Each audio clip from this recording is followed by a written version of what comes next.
ღვთისმიერი ქალი ჩხუბში დაპირისპირებულთა გაშვერებას ცდილობდა, რა დროსაც მას თავში ქვა ჩაარტყეს. დაზიანება საკმაოდ მძიმე აღმოჩნდა. ცეცხლაძეების ოჯახს 2 თვის წინ ის პატარა ანგელოზი მოევლინა.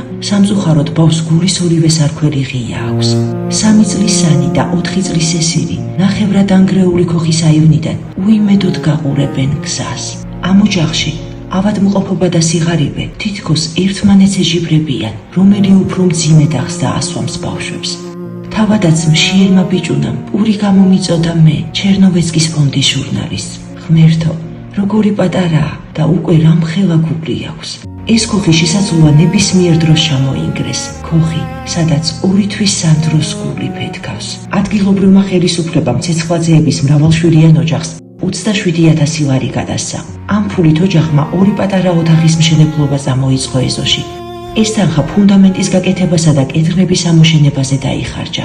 აქ არც სახურავია, არც იატაკი და არც კარფანჭრები. პატარა ანგელოზები ცარიერ კედლებში დააბიჯებენ და ვერ ხვდებიან, მათ სახლში რატომ წვიმს ზუსტად ისე, როგორც გარეთ. იმიტომ მიდივარ საბავშვო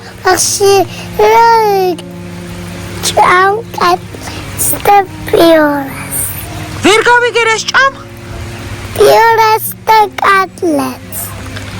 სახლში არ გაქვს ხოლმე კატლეტი? არა. რა სჭამ ხოლმე სახლში? სამით ვილავ და იმით ვაკეთებ. შენ, ვინც ახლა ამ ვიდეოს უყურებ, გახსოვდეს, რომ თუნდაც მცირედი შემოწირულობით ამ საოცარ ბავშვებს ააცილებ მოსალოდნელ დიდ უბედურებას. ამ ღვთისმიერი ქალისთვის კი ჟანგბადის აპარატის ყიდვა უნდა შევძლოთ, რათა დროებით ნათხოვარი ამ ბალონის დაბრუნება რამდენიმე დღეში უწევს ხატაკ ოჯახს.